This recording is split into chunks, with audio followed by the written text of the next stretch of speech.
Hello and welcome to Socialism, the weekly Marxist analysis podcast from the Socialist Party. We're entering the local council budget setting season. That's when councils outline their financial plans for the next year, including cuts to jobs and services. As campaigners, trade unionists and socialists get organised to protest against these cutbacks, including those by Labour councils acting as axemen for the Tories, today we're asking, what's the alternative? The Socialist Party has called for councils to set no-cut budgets. Is that possible? What are the consequences? And how could Corbyn support such a stand? Over to Sarah Rack.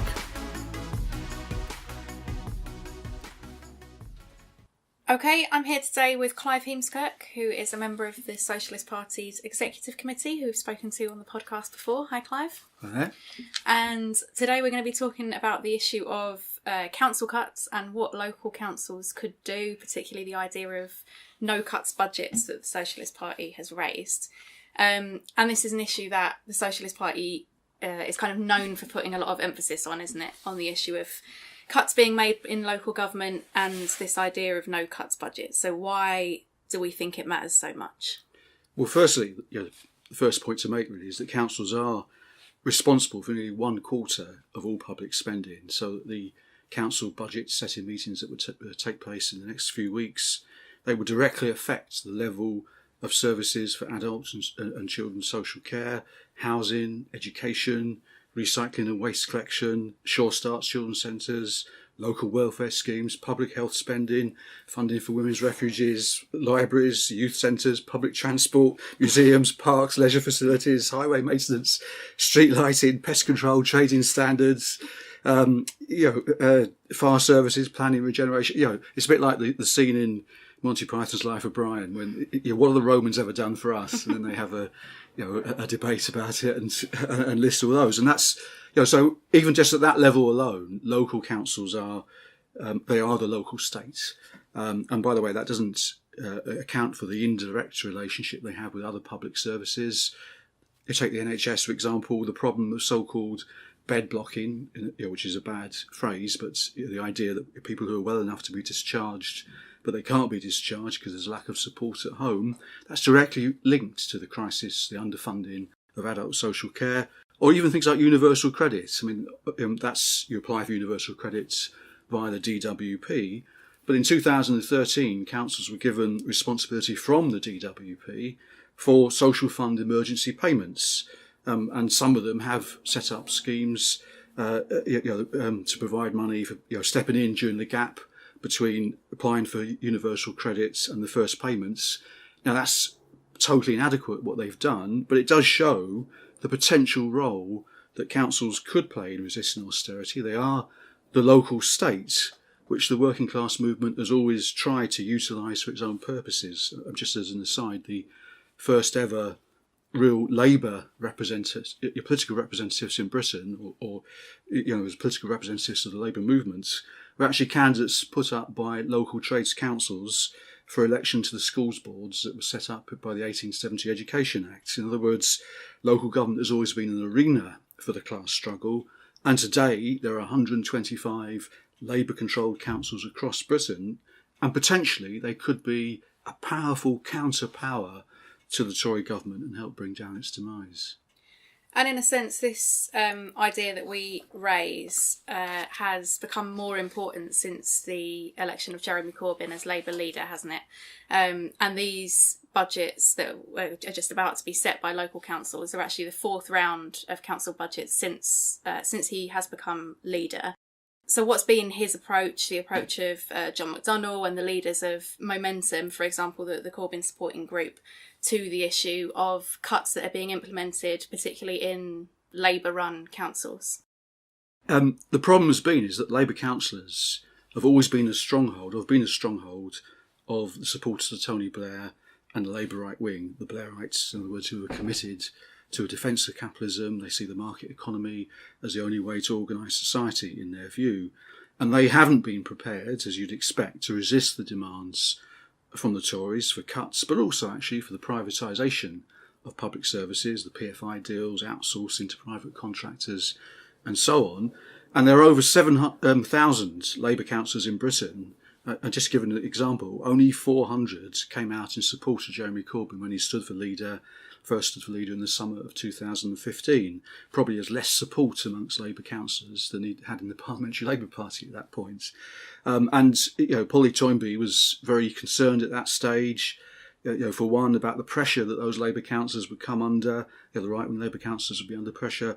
As she said, they'd be encouraged by Corbyn, or there'd be moves locally encouraged by Corbyn to set illegal budgets, as in Liverpool and Clay Cross. So it was seen as a stronghold of the Blairites, which should have been taken on by Jeremy Corbyn and his supporters. Now, I'll come on. Perhaps we'll discuss Polly Toynbee's point about illegal budgets later on.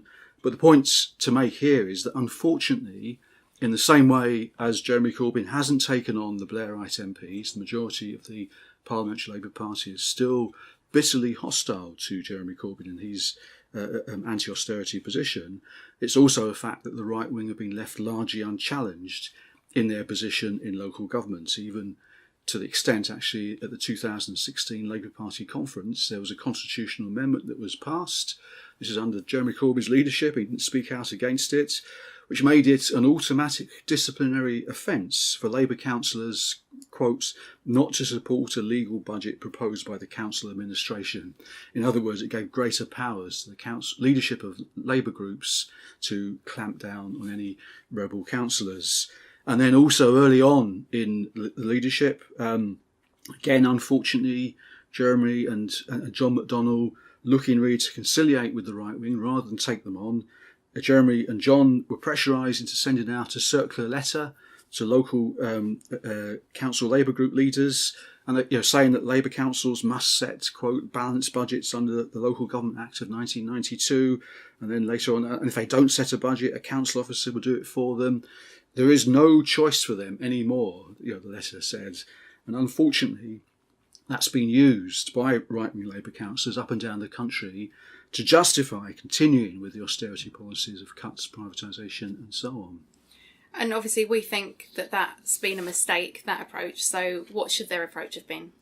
Well, first of all, I'll just make a point about not setting the budgets, which was in the John McDonnell, Jeremy Corbyn letter. That's actually a red herring, because nobody suggested not setting budgets, although it was a tactic that was adopted in the 1980s by, amongst others, John McDonnell when he was a councillor on the Greater London Council, the GLC.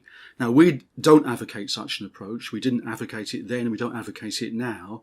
At that time, in those debates in the 80s, we said it was better for councils to set what was termed a deficit budget, which means agreeing to spend what is needed, but not raising the rates, which was the equivalent of the council tax at the time, above the cap that was set by central governments, and instead demanding that the government reverse their cuts to local council funding and made up the deficits.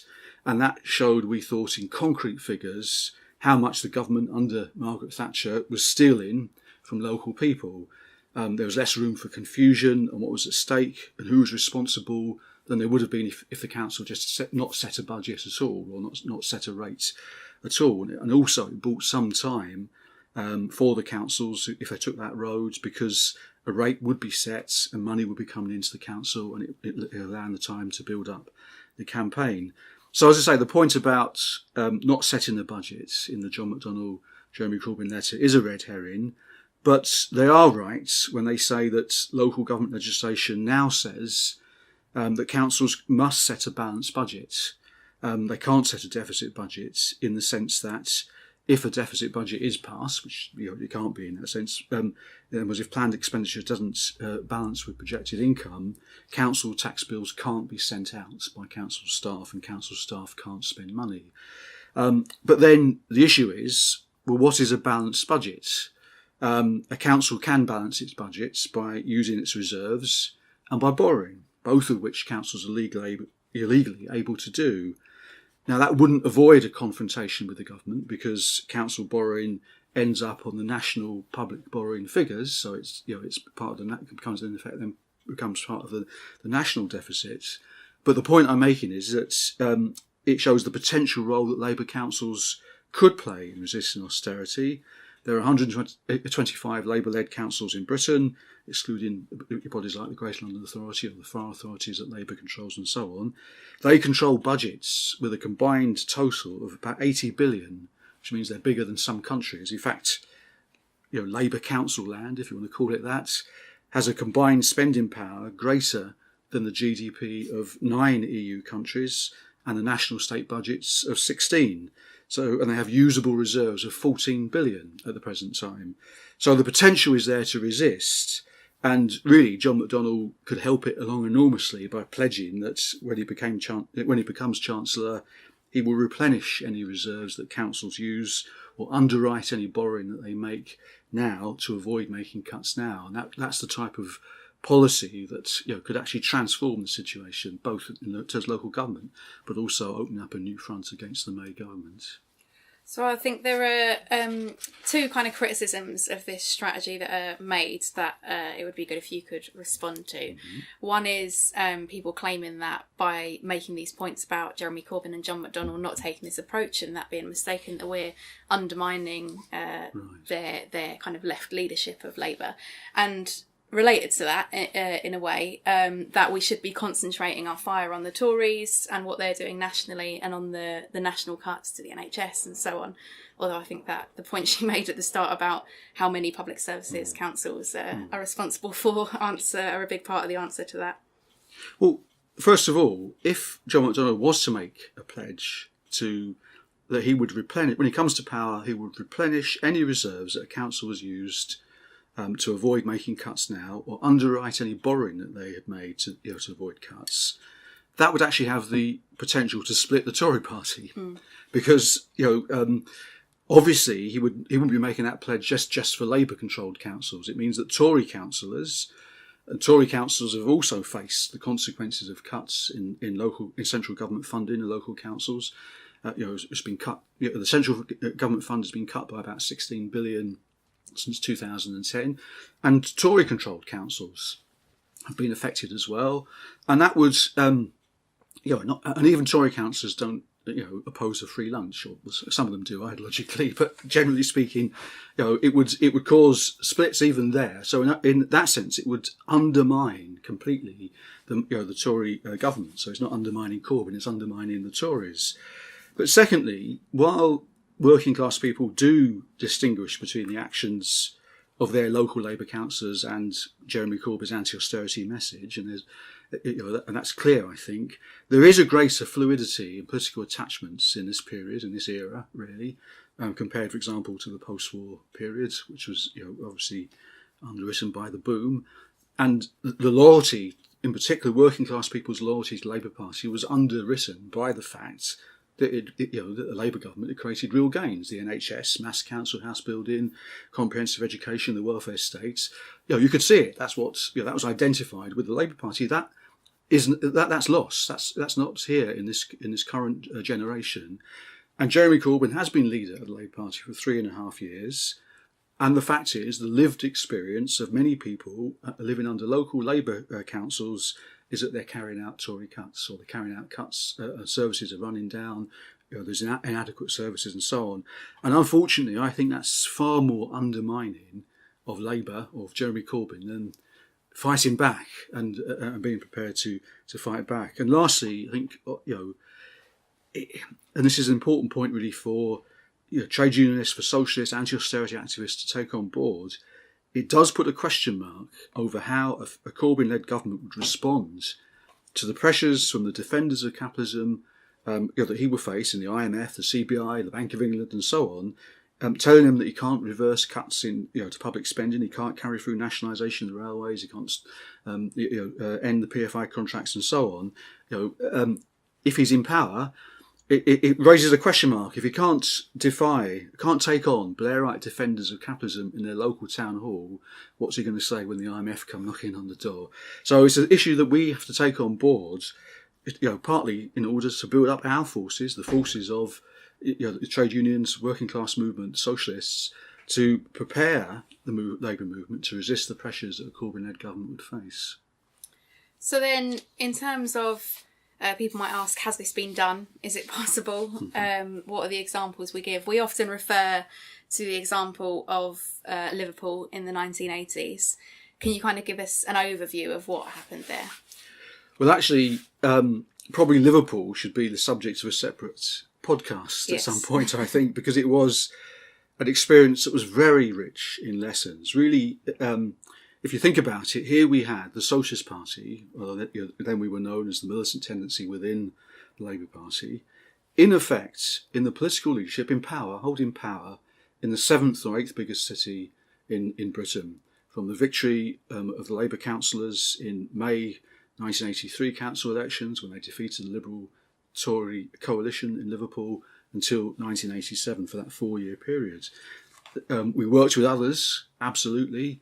There were in fact only ever 11 members of militant out of the heroic 47 Liverpool Labour councillors who defied Thatcher. And the struggle wasn't just in the council chamber. In fact, on the contrary, really, I think you have to say that it was the mass campaign was the key to the success in Liverpool, even from before the victory of the council. When there was, for example, the occupation of Croxteth Comprehensive School in 1982, there was a one-day citywide strike against privatisation, even before the Labour group won a majority on the council in May 1983.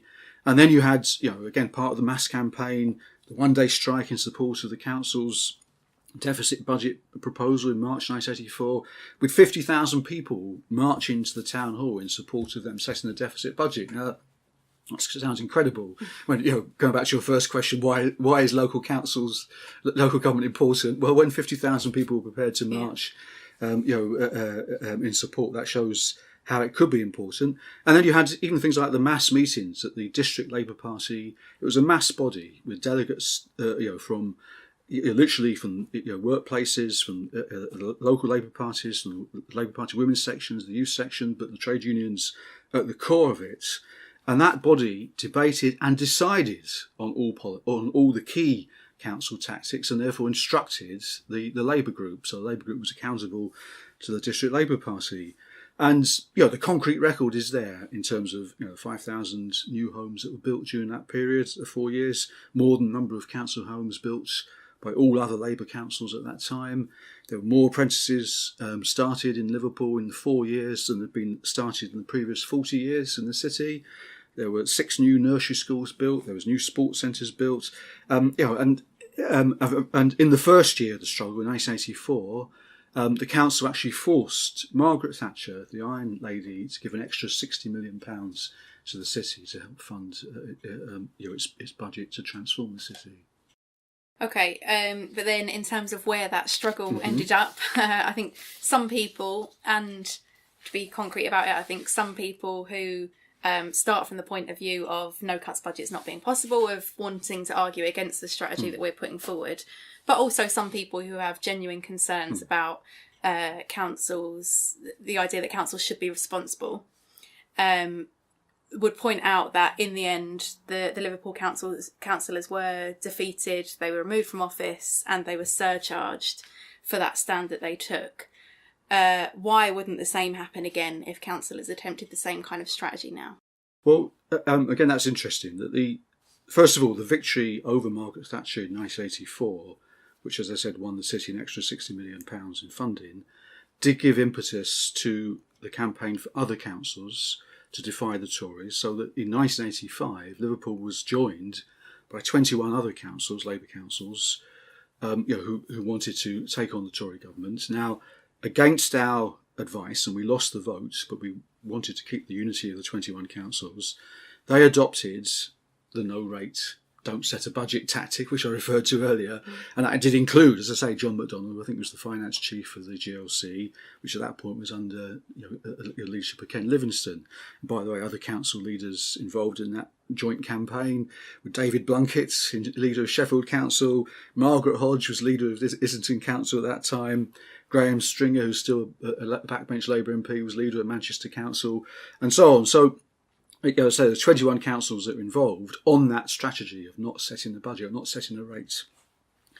But with the exception of Lambeth Council, whose leader was Ted Knight at that point, they all backed down. So that eventually, in June Liverpool passed a budget. It did set a budget. This time it was another deficit budget and got set for a further confrontation with the Tories. But this time, as opposed to 1984, it was against the background of a government that defeated the miners. The miners went back to work in March 85 because of the role of the TUC leaders. That's absolutely clear.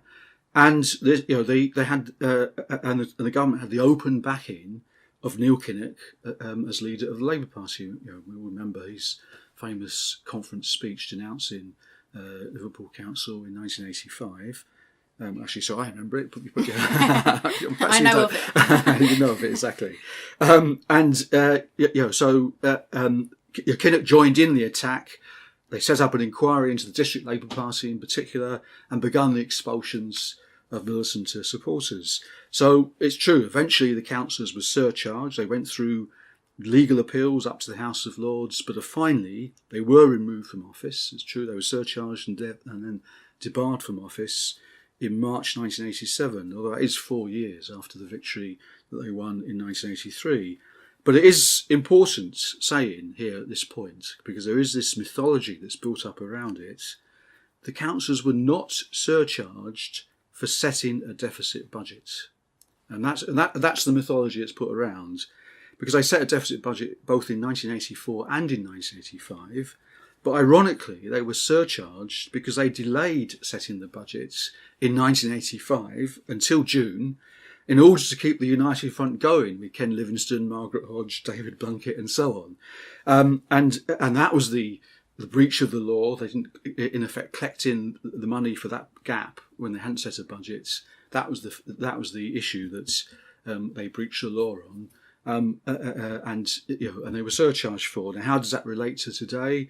As I said earlier, nobody, we didn't argue for that in the 1980s, and we're not arguing for it now, and nobody, as far as I'm aware, is arguing that councils shouldn't set a budget, except perhaps in John McDonnell's letter, or in fact that to set a deficit budget, because as I explained, because of the local government legislation that's been introduced since the 1980s struggles, it means that council tax bills couldn't be issued if a deficit budget was set, and council staff couldn't authorise expenditure. So, the strategy today is that we argue for is that councils should set no cuts budgets balanced by using reserves and borrowing, both of which councils are legally able to do.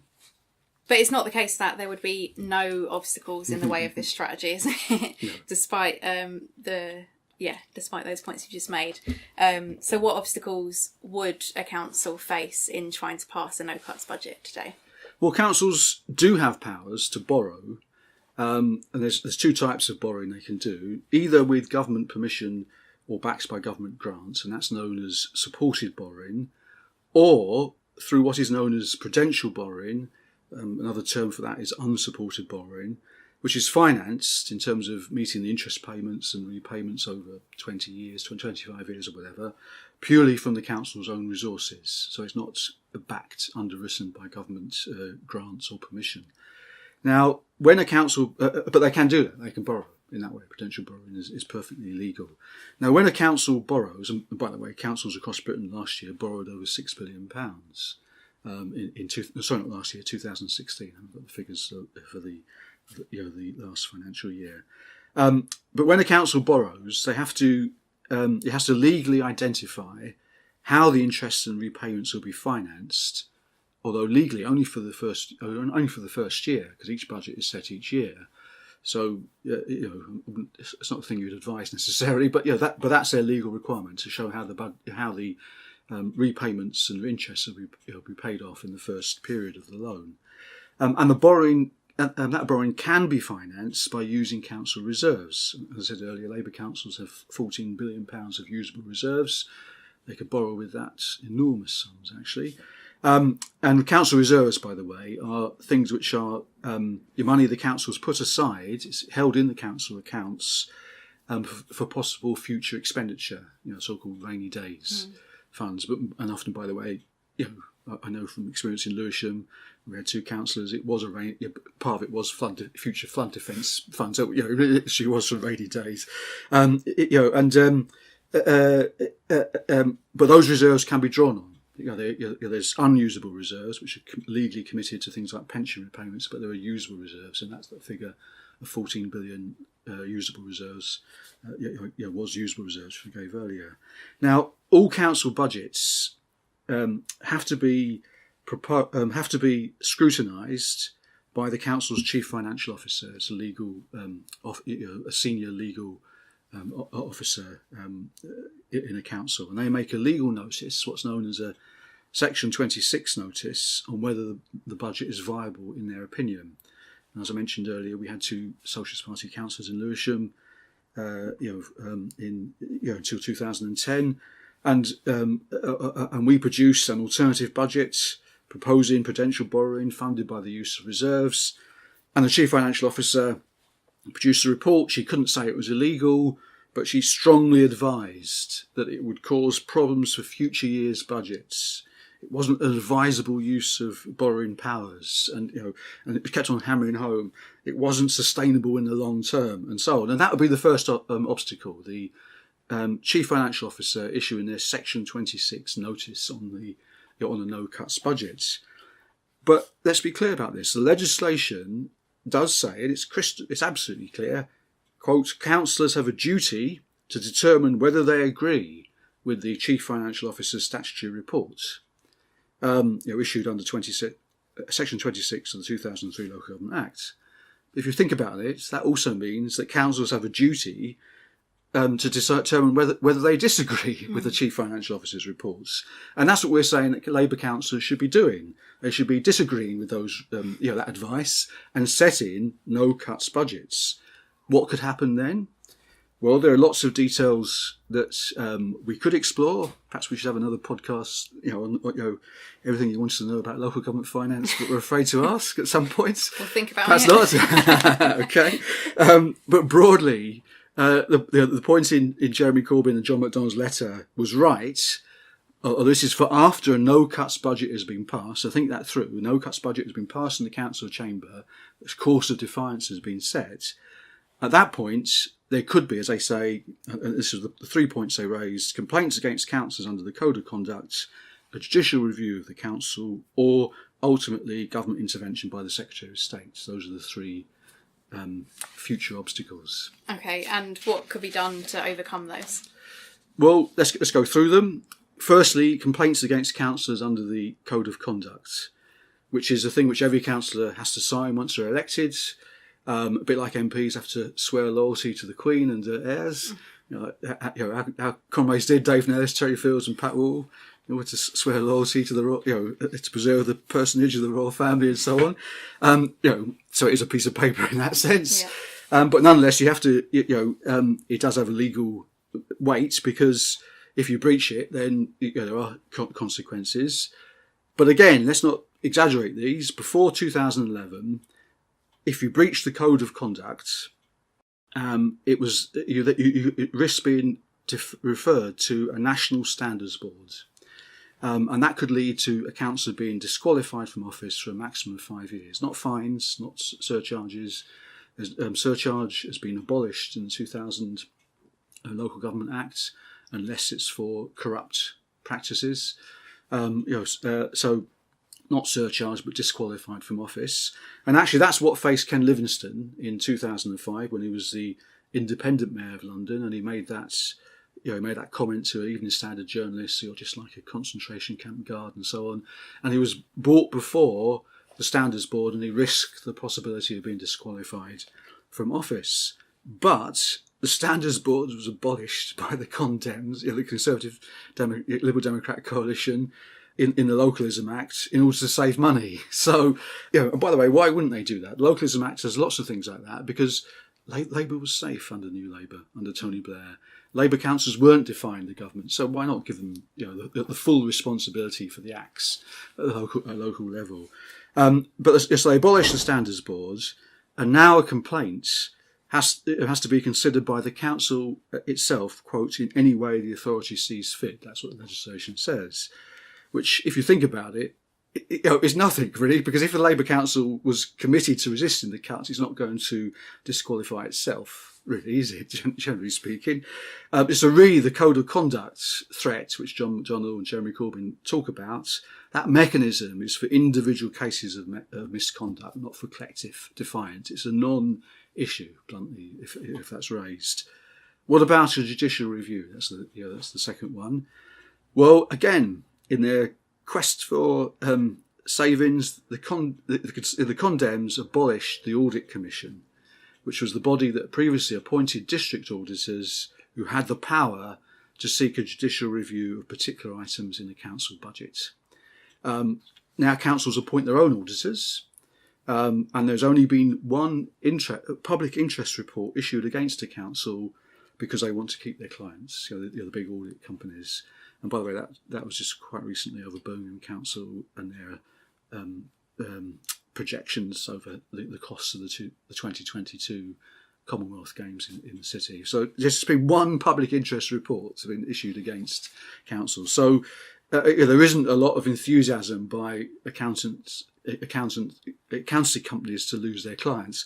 And by the way, there is this blog called Room 151, which is reference to the local Section 151 of the Local Government Act for local government enthusiasts, call it no less than that.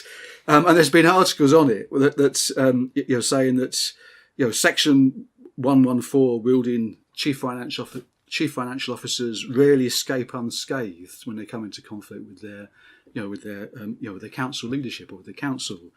And that's the same point about the third point, which Jeremy Corbyn and John McDonnell raised, of commissioners, where the government can appoint commissioners, but after an investigatory process of a number of months, at least as a bare minimum, often a lot more. And that does, which obviously creates time to build a campaign after the no cuts budget has been set, so people know what's at stake. And they can appoint commissioners after that investigation, and that process is exhausted, to take over particular council functions, and in this case that would be the budget setting functions of a council, which can be proven to have suffered a governance failure. By the way, that can be legally challenged, of course, by the council in that process. So it's a process, and in the interim, the council's still in power, not implementing cuts, mobilising opposition, and so on.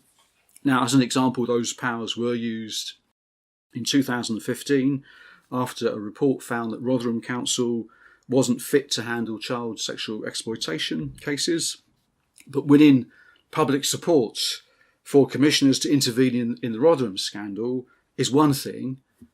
Imagining Theresa May, the Theresa May government, having to stand up in Parliament and justify deploying commissioners, even against one council, but if half a dozen councils or whatever, and to take over their budgetary functions, when those councils are backed by a mass campaign, by the leader of the opposition, mobilising popular support in the national campaign against the cuts. That's an entirely different issue indeed. Okay, and I think that relates then to probably the answer to the last question I'd like to discuss, which is that this strategy that we put forward of no cuts budgets, of using reserves and borrowing powers, can only be temporary, can't it? That eventually those things are exhausted. So what comes after that? Well, that was the key argument used, for example, in Lewisham by the chief financial officer when she said it would cause problems for future year budgets. It wasn't sustainable in the long term. That's the issue that's raised. Or, for example, in Southampton, where the rebel councillors put a similar type of budget amendment back in 2013, and the Labour Labour-led council, got QC's opinion to try and argue against it, and the QC wrote back and said, at best, the proposal relies on a hope that central government would, at some indeterminate point in the future, increase funding to the council by an indeterminate amount. So it's a pompous legal case, but making in effect a political, exactly that political point is not sustainable in the long term. In terms of what stopping cuts now, that's a different question. But it is worth arguing or asking really in relation to that point. Thinking back to what is now over 28 years ago, going back, say, to November 1990, when Margaret Thatcher was still the Prime Minister, but she was facing a clash with Tory MPs over Europe, actually was facing mass non-payment of the poll tax, mass opposition, in effect, to austerity measures by her government.